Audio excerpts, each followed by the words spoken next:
connect us to our past and the past of others around us. So I remember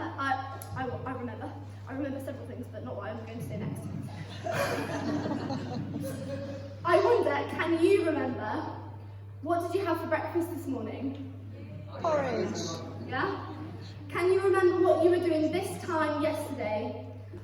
At 11:25, what were you doing yesterday? Talking. Talking. In the kitchen. What about this time last week? Debbie did 7 worship songs. Can you remember what they were? I don't remember. Can you remember the last family service? What happened in the last family service? It's not one that I'm going to forget quickly. Bit of flying cake. Oh yeah. What about last year? Last Christmas, what were 3 presents that you received or that you gave? Can you remember? What about an encouragement that somebody has given you? Can you remember that? Or can you more clearly remember the moment that somebody insulted you or something negative was spoken over you? As I reflected on the idea of remembering, I began to think about the power of memories. Memories have the power to bring vast emotion, from remembering a time when life was really tough, to unlocking absolute hysteria and laughter over remembering something that was just absolutely hysterical. The memories we carry have power, and depending on how we use them, they can be helpful and healthy or more of a hindrance, and they can actually lead us into some unhealthy habits. So I just want to tell you a story that happened, and it's how we can let memories control us and our emotions, or how we can then control those memories. Many of you know that I used to live in High Wycombe, and I was teaching up there for 6 years, and I really settled there and built a life and really enjoyed my time up there. And it was quite a tricky time not marrying you. I had 2 separate lives. I had my life up there, which I loved, and I had my family and Florence down here and everyone here down here. So I had 2 lives, and there was always going to be this moment that one of those had to stop because they weren't ever going to join. And there's been times since we've been married that I've flicked through my phone or been chatting to one of the teachers that was up there, and I would start and go as far as wallowing, but just really missing that life. And then I would actually get quite down, really upset, and I realised actually that those memories were starting to impact my life now. I was letting them control my emotion, and we had quite a few chats, didn't we, about how actually it wasn't bad that I moved back down here. It was always the plan, but it was the taking time out of my life now.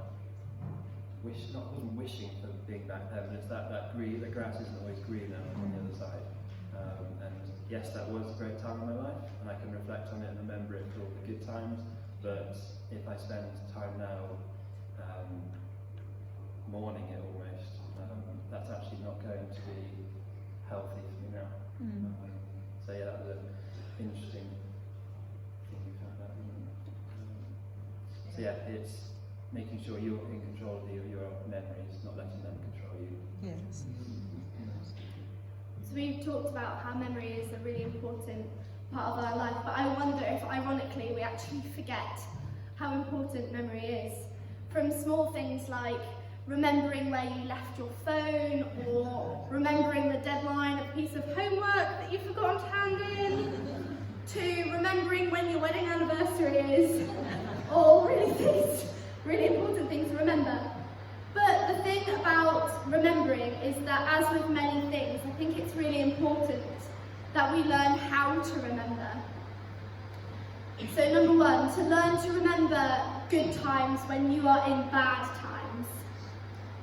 In Philippians 4 it says, "Finally, brothers, whatever is true, whatever is noble, whatever is right, whatever is pure, whatever is lovely, whatever is admirable, if anything is excellent or praiseworthy, think about such things.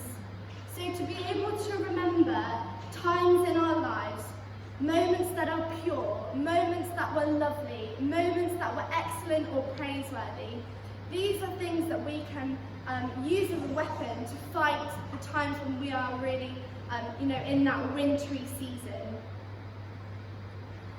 The second thing that I have found important to learn is to learn to remember that others are in bad times when we are in good times. This is obviously not saying to not be happy when we ourselves are in a good time, but actually to take a moment to be mindful of the fact that for other people, life might not be quite as rosy, and to be able to get alongside them and empathise with them whilst we are in our good times. Number 3, to learn to remember what God has done for us. We insist on faith and remember the mighty works of God. We relive and remember what He has done in our lives, and we give thanks because of it. Yeah, I think it's really important that we write down some of these memories that we have, especially if they help to lift and build our faith. The scientist that is Google said that our memories are stored in our brain can change over time. Each time we remember a memory, it changes slightly. And over time those memories can change so much that you're remembering things that never actually happened. So that's the important thing to write it down, because if you've written it down on a piece of paper, the words aren't going to change over time, they're always going to stay the same. Memories can also slip away from our mind, because a one-off memory, over time we're going to forget that and it's going to lose its impact. Whereas if we can build up a catalogue or a book of memories that have really impacted our faith, that have built our faith over weeks, months, years, we're going to have such a collection that we are going to have again that strong foundation that we can really fall back on and remember those times, because it's going to be written down exactly as it was, rather than trying to remember it and things change over time.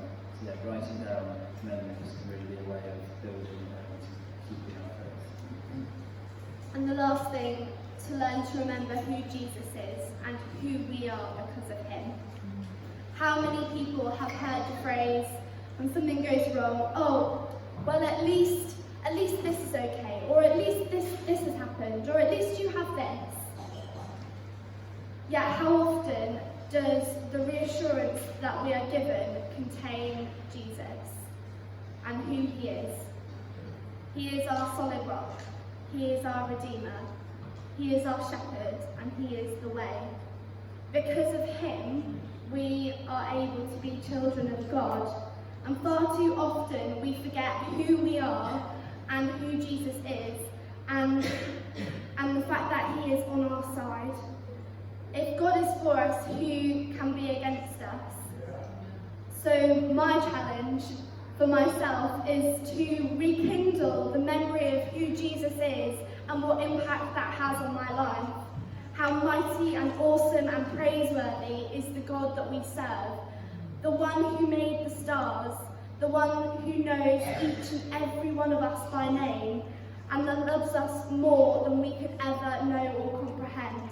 And when we remember that, things don't seem as bleak as possibly what they were beforehand. So, to round up, You can tell me what Psalm 77 verse 11 says. Do it together. I will remember the deeds of the Lord. Yes, I will remember your miracles of long ago. Psalm 77 verse 11. Super. Thank you very much.